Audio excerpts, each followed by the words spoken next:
Shout out to Squarespace for sponsoring this video. Hey guys, Spirit of the Law here.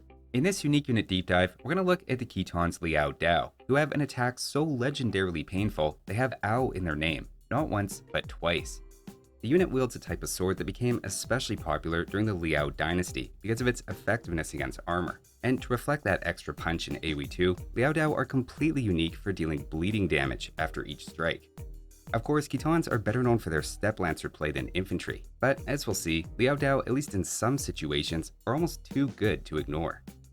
To start, they cost 40 food and 40 gold, similar in total to the swordsman line, though with a little extra emphasis on gold.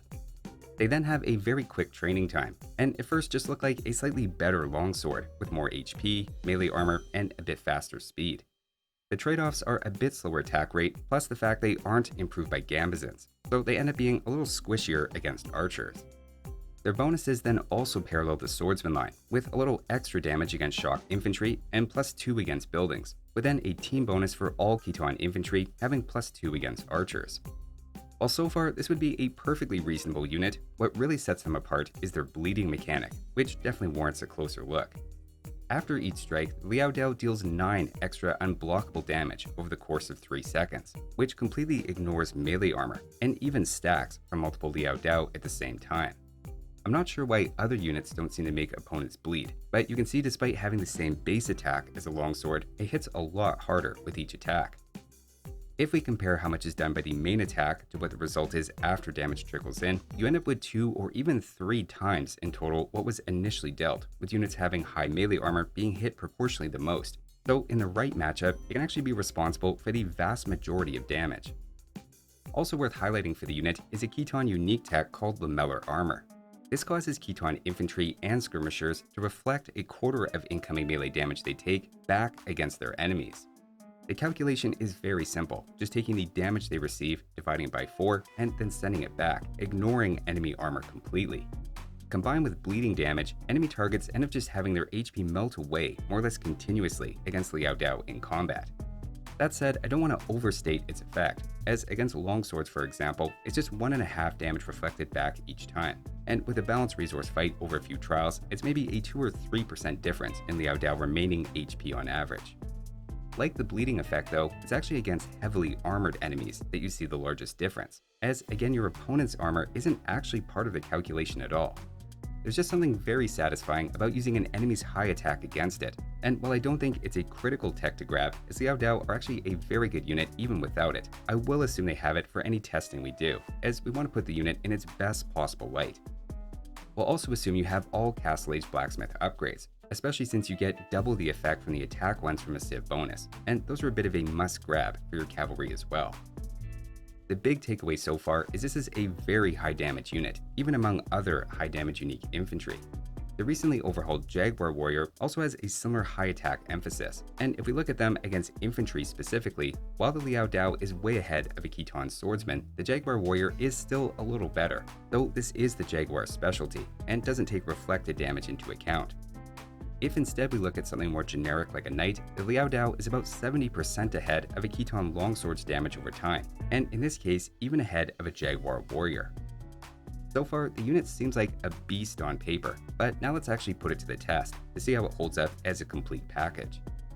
First off, to balance resources against generic longswords, if you have all your upgrades, it's painfully one-sided, with almost 3/4 of the Liao Dao's HP left over. If you think that's bad though, check out pikemen. They deal just 1 damage each attack against Liao Dao's elevated melee armor, which on the plus side means not a lot is getting reflected back. So on the one hand, I guess that's a good thing, but on the downside for the pikemen means the Liao Dao ends with 96% of their HP left. We're talking about 960 resources of value for the pikemen lost, and about 38 for the Liao Dao. For Khitans that can run into mass pikemen, this is a potent weapon to have, even if it requires a castle to train. Eagles aren't quite as one-sided, but it's again no issue for our bleedy reflecty boys. Clearly, generic barracks units aren't giving them a worthy challenge, so let's step it up against some unique units. First off, against Teutonic Knights, the Liao Dao's main attack has 70% of it blocked by melee armor, but again all that melee armor does nothing to the bleeding or reflected damage, so Liao Dao again take this one pretty easily. Even cataphracts, though, are no match with balanced resources, and Liao Dao even end with more HP left than against Teutonic Knights. In fairness, this is Castle Age before Logistica, but it's still pretty impressive. It's the same thing against Jaguar Warriors, where a massive anti-infantry bonus still isn't enough to save them. Liao Dao are starting to look pretty much undefeatable in melee.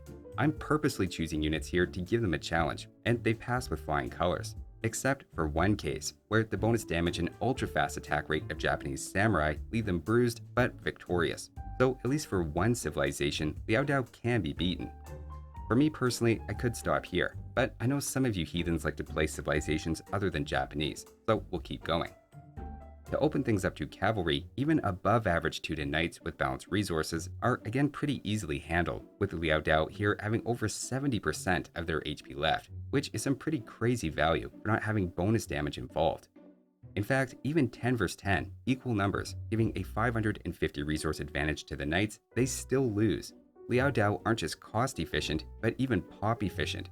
Khitans of course lack knights themselves to go head to head, so again it's nice to have this sort of option, and is also a unit that'll do well against camel civilizations trying to counter your cavalry. As another one of those wow moments, they also beat Khmer battle elephants with balanced resources, albeit this time it's not by a ton. Part of what's really helping this fight in particular is lamellar armor, which does reflect a quarter of trample damage back to the elephant, really giving them a taste of their own medicine.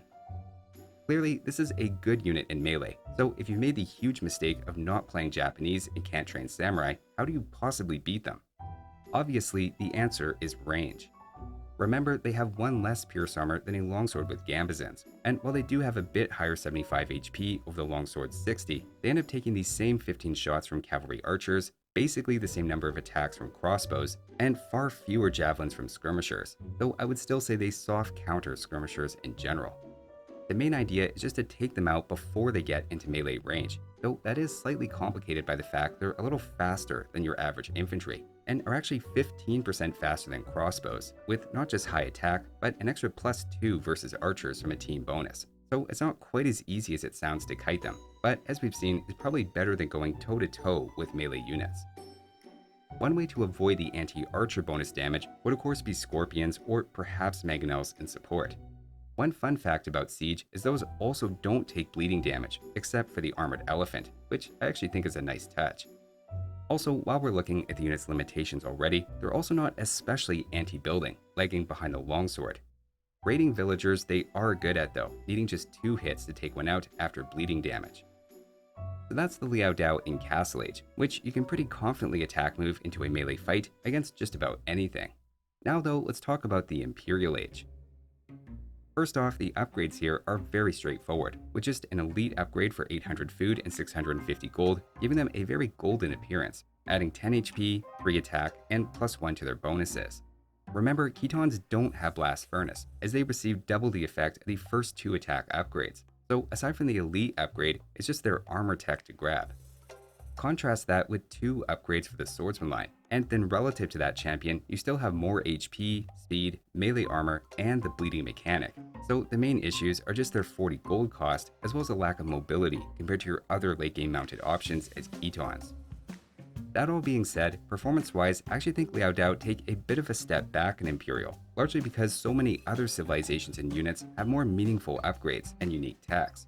We'll look at a few examples, and it'll be obvious they just don't feel quite as dominant. To use champions as a first illustration, clearly the Liao Dao is still cost effective if we treat food and gold equally, as against even Woot Steel Dravidian champions, it's still a good trade, so generic ones will definitely not be an issue. As we go from very good to some of the best champions though, things start to narrow considerably, with Armenian, Roman, and Slav champions all leaving the elite Liao Dao with somewhere between 12 and 16% of their HP left over in a balanced fight. So in melee, it feels like they're maybe one step better than the best champions, with remember double the gold cost. In fact, with balanced resources, Goth champions can even win, albeit the numbers advantage is kind of exploiting Lanchester's square law here, and with more balanced numbers, the Liao Dao would still do fine. Likewise, a fight with elite Teutonic Knights also moves one step closer, from over half the Liao Dao's HP left in Castle Age to now more like a third in Imperial. They're still strong enough to beat elite Jaguar Warriors and even elite Boyars, as that high armor doesn't end up being a problem. but the list of melee counters does start to grow. In Imperial Age, it's not just elite samurai, but elite Urumi swordsmen and elite cataphracts that can more than keep up. For another example, where even very good knights were being beaten with equal numbers in Castle Age, rank paladins will start to win cleanly with equal numbers, though elite Liao Dao do still win with equal resources. Don't get me wrong, this is still great for an infantry unique unit, but again it just feels like they've come back down to earth a bit. The main thing they have to watch out for still, of course, are then ranged units, where again they're just similar or slightly weaker than a champion or a higher gold cost. Don't let their relatively high HP fool you. The fact champions have one more pierce armor with gambizins makes up that difference, and often gives them a slight edge. Keep in mind, champions aren't exactly a counter to any of these, except skirmishers, and that's actually the matchup here that the Liao Dao lags behind the most. One big thing to remember for all of this though, is Khitans aren't locked into being an infantry civilization. Plan A is probably cavalry, and the Liao Dao is just more of a late Castle Age unit once you have a castle or two up, and gives you a quickly produced counter to pretty much anything that's giving your stable units trouble. Liao Dao are strong enough to be a core unit though, especially if they're supported by skirmishers, and give you all the melee punch you need. Really though, anything ranged in support is a good starting point, as the Liao Dao has the anti-melee aspect covered, as long as your opponent isn't Japanese. And in most cases, trying to counter Liao Dao with melee units is just a strategic blunder. Speaking of which though, if you're looking to level up your strategic decision making, I recently opened a new online business specializing in games to improve higher reasoning skills, called Spirit of the Logic. You can pick up chess in 2, 3, and even 4-dimensional versions using a great website I made with this video's sponsor, Squarespace. Squarespace is the all-in-one website platform for entrepreneurs to stand out and succeed online. Whether you're just starting or managing a growing brand, Squarespace makes it easy to create a great-looking website, engage with your audience, and then sell anything from products to content to time all in one place. Using either their pre-made templates or Squarespace's AI-enhanced website builder, you can create a fully customized website to suit your needs. It's perfect for building an online presence for a physical business or starting an online store using their built-in tools for inventory and shipping, with plenty of analytics to give you insight about your website's traffic and sales. Go to squarespace.com for a free trial, and when you're ready to launch, go to squarespace.com/spiritofthelaw to save 10% off your first purchase of a website or domain. So that's a look at the Khitans Liao Dao, which hopefully wasn't too painful. Thanks for watching, and I'll see you next time.